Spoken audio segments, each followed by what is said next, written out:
வறுமையில் இருந்ததுனால தானே நான்லாம் நடிகையாகவே ஆயிருக்கேன். காலையில் ஷூட்டிங் போனால் 7 to 1, 2 to 9, 9 to 2 அப்படி 3 வருஷம் வேலை செஞ்சோம். எனக்கு மேரேஜ் ஆனதுக்கப்புறம் ஷாஜகான் மும்தாஸ் மாதிரி அது எப்படி இருந்துச்சு? காவியமா நெஞ்சில் ஓவியம். காவியமா நெஞ்சின் ஓவியமா. இங்கிருந்து டெல்லி போகும்போது சினிமா உலகமே வந்து எங்களை வழி அனுப்பிச்சு.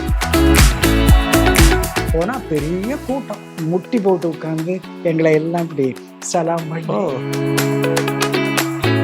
அரங்கேற்றம்ல ஒரு முக்கியமான கதாபாத்திரம் கமலஹாசன், பிரமீளா, ஜெயசுதா, ஜெயசித்ரா 8 குழந்தைகளுக்கு நான் தாய் மாதிரி. நான் கணவன் இல்லை, உன்னுடைய சகோதரன். நான் மட்டும் என்னன்னா இந்த நாடே உன்னை நம்பித்தானே ஆக வேண்டும்.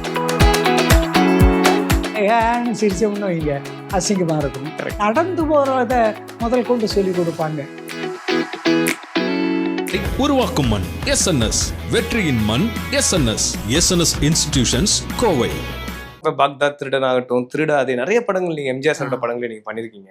இந்த பக்கம் சிவாஜி ஐயாவோட படங்களுமே தொடர்ந்து நீங்க நிறைய படங்கள் பண்ணிருக்கீங்க. நீங்க இப்ப பாவை விளக்குல சொல்லும்போது ஷாஜகான் மும்தாஸ் மாதிரி அது எப்படி இருந்துச்சு? அந்த காவியமா நெஞ்சில் ஓவியம். அது வந்து அகிலன் சார் வந்து அந்த புஸ்தகம் போட்டிருந்தார் இல்லைங்களா, பாவை வடக்கன்னு.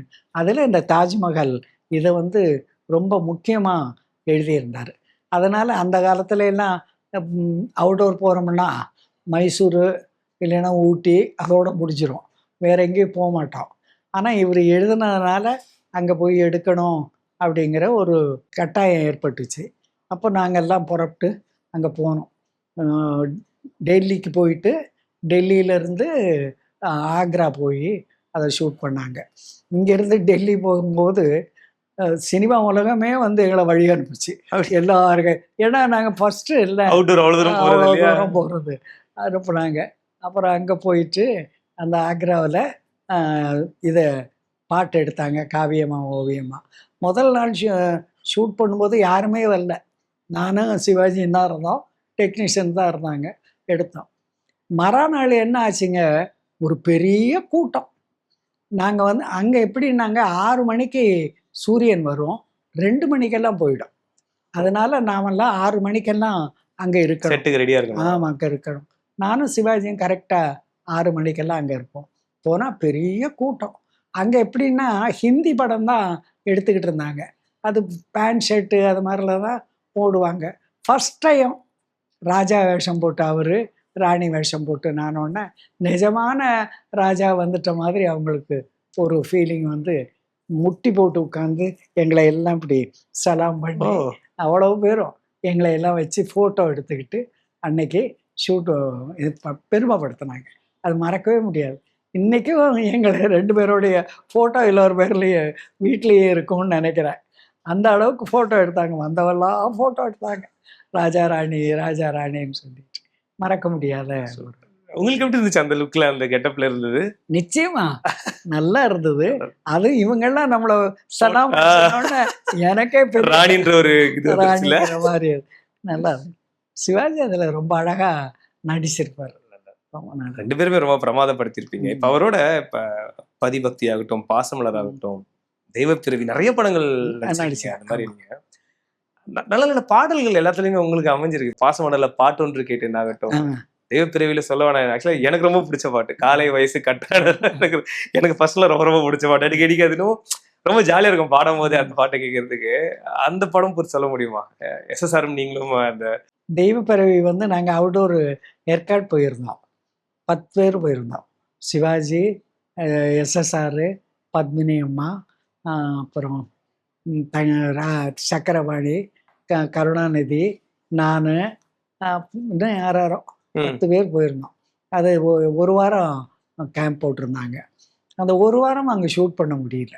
இந்த மிஸ்ட்ரு வந்து கேமராவை மூடிக்கிட்டே இருந்தது, அதனால் ஒன்றும் பண்ண முடியல. அப்படியே அங்கேயே இருந்து புறப்பட்டு வந்துட்டோம்.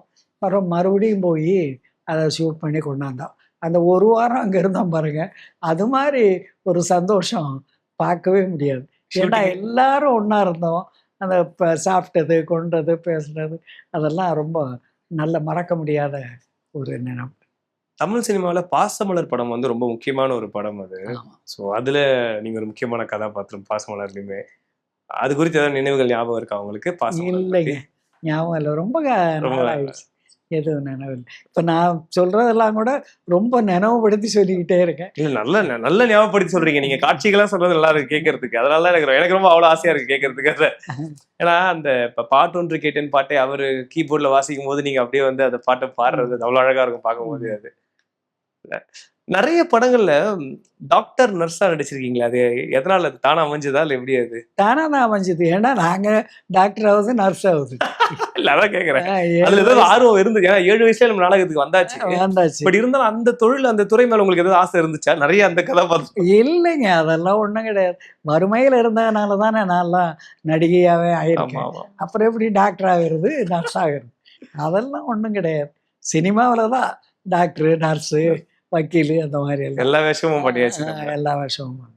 இப்ப எம்ஜிஆர் ஐயா சொல்லும்போது நம்ம நிறைய படங்கள் சொன்னோம். நம்ம அவரோட படங்கள் பாக்தா திருடன், திருடாத நிறைய படங்கள். அவர் இயக்கத்துல அவருக்கு மிகப்பெரிய அரசியலையும் சரி, சினிமாலையும் சரி மிகப்பெரிய அவரை உயர்த்து கொண்டு போன படம் நாடோடி மன்னன். அதுலயுமே பிளாக் அண்ட் ஒயிட் அண்ட் நேவா கலர்ல 2 கலர்ல வர படம். ம். அதுல நீங்க வந்து அவருக்கு ஜோடியாவும் இருப்பீங்க. ஒரு எம்ஜிஆர் உங்களுக்கு அண்ணனா, சகோதரி அப்படின்ற மாதிரி இருக்கும். அந்த படம் குறித்த ஞாபகம் இருக்கா? ஆமாமா. நல்ல படம் அந்த படம். அதுல கண்ணதாசன் சார் நான் டைலாக்கு. அதில் ஒரு இது வரும். முதல்ல வந்து அவரை கணவனா நினச்சிட்டு நான் பேசுவேன். அவர் வந்து இல்லை, நான் கணவன் இல்லை, உன்னுடைய சகோதரன் சகோதரன். அப்படின்னு சொல்லுவார். சொல்லிட்டு நீ என்ன நம்புறியா சகோதரி அப்படின்னு கேட்பார். நான் மட்டும் என்னன்னா இந்த நாடே உன்னை நம்பித்தானே ஆக வேண்டும் அப்படின்னு அதில் ஒரு டைலாக் வரும். அதை நான் சொன்னேன். அப்போ சொல்லும் பொழுது எனக்கு அதை பற்றி ஒன்றும் தெரியல. அப்புறமா ஒரு 7-8 ஊருக்கு 100வது நாள் விழாவுக்கு போனோம். அப்போ நான் சொல்லுவேன், இந்த மாதிரி நாடே உன்னை நம்பித்தானே ஆக வேண்டும்னு. அந்த டைலாக் வந்தோடனே அடிப்பான் பாருங்க கிளாப்ஸு. 10 நிமிஷத்துக்கு அடிப்பாங்க. ஏன்னா அன்னைக்கு அந்த பொசிஷனுக்கு வந்தார். அதனால அது மறக்க முடியாத விஷயம். முக்கியமான படம். நிச்சயமா அந்த காட்சி ஞாபகம் இருக்கு. ஏன்னா ஒரு பெரிய உங்களுக்குள்ள ஒரு கான்வர்சேஷன் போய்கிட்டே இருக்கும். கடைசியில நீங்க நம்பிட்டீங்கன்னு தெரிஞ்சவொடனே சகோதரி அப்படின்னு சொல்லி தான் ஒரு இதுவாக அவர் ஓகே நம்பிட்டாங்க நம்மள அப்படின்னு சொல்லி. ரொம்ப முக்கியமான படம் இல்ல, அவரோட வாழ்க்கையில ரொம்ப முக்கியமான படம் அது. ஆமா, அவரே டைரக்ஷன் வேற. முக்கியமான படம், நல்ல படம். ஒரு பக்கம் எம்ஜிஆர் ஐயா, சிவாஜி ஐயாவோட நடிச்சீங்க, SSR அவர்கள், ஜெமினி கணேசன் சார் எல்லாரும் நடிக்கும் போது நம்பியார் சாமியோட வந்து நீங்க படங்கள் பண்ணிருக்கீங்க. மக்களை பெற்ற மகராசி குறிப்பா சொல்ல போனா அவருக்கும் அது புது அனுபவம், எனக்கும் எனக்கு வந்து அப்பதான் ஆரம்பம். அதனால எனக்கு அதை பற்றி அதில் நீங்கள் பார்த்துருக்கலாம். லவ் சீனு நானும் இந்த பக்கம் நடந்து வருவேன், அவர் அந்த பக்கம் நடந்து வருவார். 2 பேரும் ஒன்றா சேர்ந்து நிற்போம், பாட்டு முடிச்சிடும். அன்பு அந்த பாட்டு ரொம்ப அழகான பாட்டுல அது. ஆமாம், இன்னைய வரைக்கும் அது நல்ல பாட்டு, எல்லாரும் பாடுவாங்க அந்த பாட்டு. ஏன்னா நிறைய அதாவது எங்க தலைமுறைக்கு வந்து வின்னர் பார்க்கும்போது 2 பேரும் ஜோடி அப்படின்னு நம்ம தெரியும். ஆனா இவங்க ரொம்ப யங்ஸ்டரா இருக்கும்போது, இளைஞரா இருக்கும்போது ரொம்ப அழகான ஒரு ஜோடியா இருந்திருக்காங்க அந்த படத்துல. இரட்டை கதாநாயகிகள் இருக்க படங்கள் நிறைய நடிச்சிங்களே, அதுவுமே இயல்பா நடந்துச்சா இல்ல எப்படி? அது இயல்பா தான் நடக்கும். எதுவுமே நாம அப்பெல்லாம் பிளான் பண்ணி பண்றது. ஏன்னா பெரிய பெரிய டைரக்டர்ஸு, பெரிய பெரிய கம்பெனிகள், அதனால நாம சொல்லி அவங்கெல்லாம் செய்யற மாதிரியே கிடையாது. அவங்க சொல்றதான் நாங்க கேட்போம். டைரக்டர் வர்றாருன்னா எந்திரிச்சு நிற்போம், முதலாளி வர்றாருன்னா எந்திரிச்சு நிற்போம். அந்த அளவுக்கு மரியாதை கொடுப்போம். அப்படித்தான் இருந்தோம். அலிபாபாவும் 40 திருடருக்கும்ல வந்து பானுமதி அம்மாவோட நடிச்சிருப்பீங்க நீங்க. ஆமா ஆமா. எங்க காலகட்டத்துக்கு நாங்க நிறைய விஷயம் கேட்கும்போது வந்து அந்த காலகட்டத்திலேயே எம்ஜிஆர் ஈக்குவலா அவரை வந்து கமெண்ட் பண்ணி பேசுறதுல ஒரே ஆள்லாம் வந்து அவங்க தான் சொல்லுவாங்க. ஆமா, அவங்களோட பழகினது எப்படி இருந்துச்சு உங்களுக்கு? அந்த அம்மா வந்து அப்பவே ஒரு பெரிய ஒரு தரமான லேடி. டைரக்ஷன், ப்ரொடியூசரு, ஹீரோயினு, பாட்டு பாடுறது எல்லாமே பண்ணிட்டு இருந்தாங்க. அதனால அந்த அம்மாவுக்கு நாங்கெல்லாம் ரொம்ப மரியாதை கொடுப்போம். ரொம்ப நான் வந்து அவங்களோட ஒரு 3-4 படம் நடித்தேன். ரெங்கொன் ராதான்னு ஒரு படம், அதில் ஃபுல்லாக இருப்போம் நானும் அந்த அம்மாவும். அப்புறம் 10 மாத பந்தமா என்னும் ஒரு படம். அந்த அம்மாவுக்கு நாங்கள் தனி மரியாதை கொடுப்போம். இப்ப இவங்களோட நடிக்கும் போதே அந்த ஒரு பக்கம் சந்திரபாபு சாரோட நிறைய படங்கள் பண்ணிருக்கீங்க, நாகேஷ் ஐயாவோட பண்ணிருக்கீங்க. சந்திரபாபு இருப்பார். அவங்களோட நடிச்சதெல்லாம் எப்படி அனுபவம் ஞாபகம் இருக்கா? இல்லை, சந்திரபாபு சாரெல்லாம் நம்ம ஒன்றும் சொல்ல முடியாது. அவருடைய ஸ்டைலே வேற, அவருடைய இதே வேற. நமக்கு அதுக்கும் சம்மந்தமே இருக்காது. அதனால் அதை பற்றியெல்லாம் நாம் பெருசாக எனக்கு எடுத்துக்கவே கூடாது. அது ஒன்றும் பிரச்சனை இல்லை. ஆரம்பத்துல குறிப்பிட்டிருந்தீங்க, அதாவது வந்து அப்ப அந்த காலகட்டத்துல வறுமையின் காரணமா தான் பெரும்பாலானவங்க வந்து நடிக்க நாடக கம்பெனிக்கு வந்தோம் நாங்க அப்படின்னு சொல்லி. ஆமாம் ஆமாம் நீங்க நடிக்க வந்ததுக்கு அப்புறமா அந்த உங்க குடும்ப சூழல் மாறிச்சா? ஆமாம், நல்லா மாறிடுச்சு. என் தம்பிங்க, ஒரு தம்பி வந்து டாக்டரு, அதாவது அல்சர் ஸ்பெஷலிஸ்ட்டு, அவன் வந்து அமெரிக்காவில் இருக்கான். இன்னொரு தம்பி வந்து இன்ஜினியரு, அவர் இங்கே இருக்கார். எல்லாருமே எங்கள் அம்மா இப்போ தான் தவறினாங்க. இது வரைக்கும் எங்கள் அம்மா இருந்தாங்க. எல்லாருமே சிறப்பாக நல்லபடியாக இருந்தாங்க. உங்களோட திருமணத்துக்கு பிறகு ஒரு ஒரு இடைவெளி எடுத்துக்கிட்டீங்களே தமிழ் சினிமாவில் நடிக்கிறது? குறைச்சிக்கிட்டேன். ஏன்னா காலையில் ஷூட்டிங் போனால் 7 to 1, 2 to 9, 9 to 2 அப்படி 3 வருஷம் வேலை செஞ்சோம். அப்புறம் தான் எனக்கு மேரேஜ் ஆனதுக்கப்புறம் அதை கம்மி பண்ணிக்கணும்னு குறைச்சிக்கிட்டேன். செகண்ட் இன்னிங்ஸ்னு சொல்லலாம். இப்போ நீங்கள் 70க்கு அப்புறமா, அதாவது 1970க்கு அப்புறமா நடிக்கும் போது நீங்கள் ரொம்ப ரொம்ப செலக்டிவான படங்கள் தான் பண்ணிட்டு இருந்தீங்க. பாலச்சந்திர சாருடைய படங்கள் குறிப்பிட்டு சொன்னா அரங்கேற்றம்ல ஒரு முக்கியமான ஒரு கதாபாத்திரம். ஏன்னா 8 பசங்களுக்கு அம்மாவா. கமல் சாருக்குமே அதான் ஒரு ப்ராமினென்ட்டா ஒரு ரோல் வந்து அவர் பண்ணது வந்து இல்லைங்களா, கொஞ்சம் ஒரு முதன்மை கதாபாத்திரம், அந்த ஹீரோயினோட தம்பியா வந்திருப்பாங்க. அந்த படம் எப்படி இருந்துச்சு? அந்த படம் ஐயோ, அது ஒரு தனி ஸ்கூலுங்க. தனி ஸ்கூல் அது.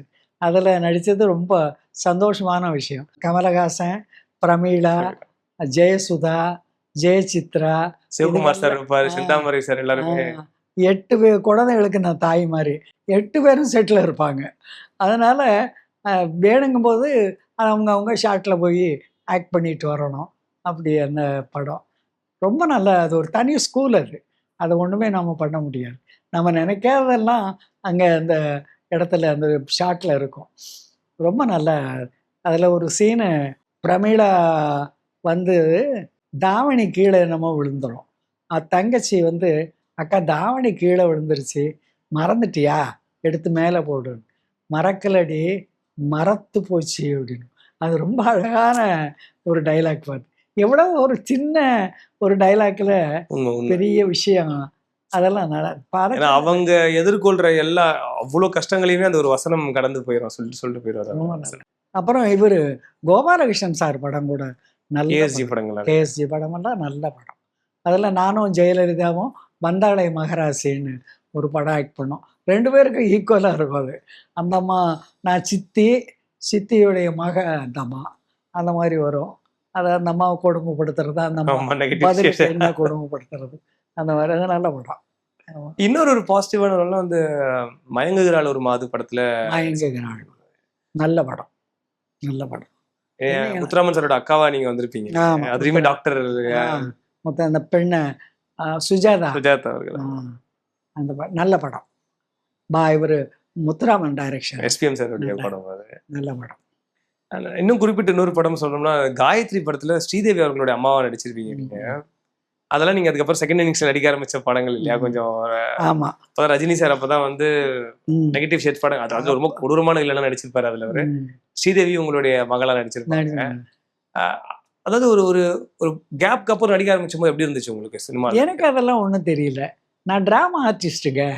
அதனால் வந்து எப்போ கூப்பிட்றாங்களோ ட்ராமாவில் போய் ஆக்ட் பண்ணிக்கிட்டு வருவோம். அதனால் வந்து கேப் விட்டு போய் ஆக்ட் பண்ணுறவன், அதனால் முடியுமா முடியாதா அதெல்லாம் ஒன்றும் தெரியாது. ஏன்னா ட்ராமா ஆர்டிஸ்ட்டு.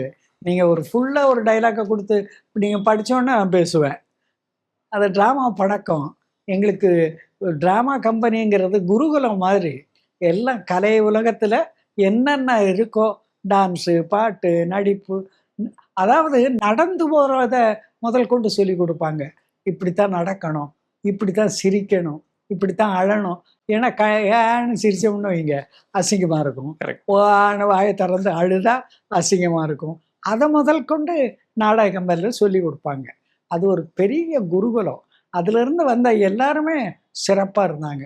எஸ்வி சுப்பையா அண்ணன், அவங்கெல்லாம் இன்னைய வரைக்கும் அந்த மாதிரி நடிகர்கள்லாம் கிடைக்கலையே. அதெல்லாம் ரொம்ப நல்லா இருக்கு. இன்னொரு ஒரு டிராமால இருந்து ஒருத்தர் வந்து விசு சார். இப்போ 80ஸ்ல அவரோட படங்கள் 2 முக்கியமான படங்கள் நடிச்சிருக்கீங்க நீங்க. திருமதி ஒரு வெகுமதி, அதுல ஒரு பாசிட்டிவான அவர் கம்பெனியில் 7 படமோ 6 படமோ நடித்தேன். எல்லா படமும். அது அவர் கண்ணில் கம்பெனியை பொறுத்த அளவு படித்தவங்கலாம் இருந்தாங்க. இப்போ எங்களை மாதிரி நாடக கம்பெனியில் இருந்து வந்தவங்க படிக்காதவங்க, அவங்க அவருடைய நாடகத்தில் வந்து படித்தவங்கெல்லாம் இருந்தாங்க. சினிமாவிலையும் இதுலேயே அது ஒரு பெரிய சந்தோஷம். அதுலயும் நெகட்டிவ், பெண்மணி அவள் கண்மணிலாம் நெகட்டிவான நெகட்டிவ் ரோல். அதே திருமதி வெகுமதியில இந்த சாதா ஆமாம். அது மாதிரி அவர் படத்துலயே நிறைய வெற்றியாளரை விதைக்கும் மண் எஸ்என்எஸ், வெற்றியாளரை உருவாக்கும் மண் எஸ்என்எஸ், வெற்றியின் மண் எஸ்என்எஸ். SNS institutions, Kovai.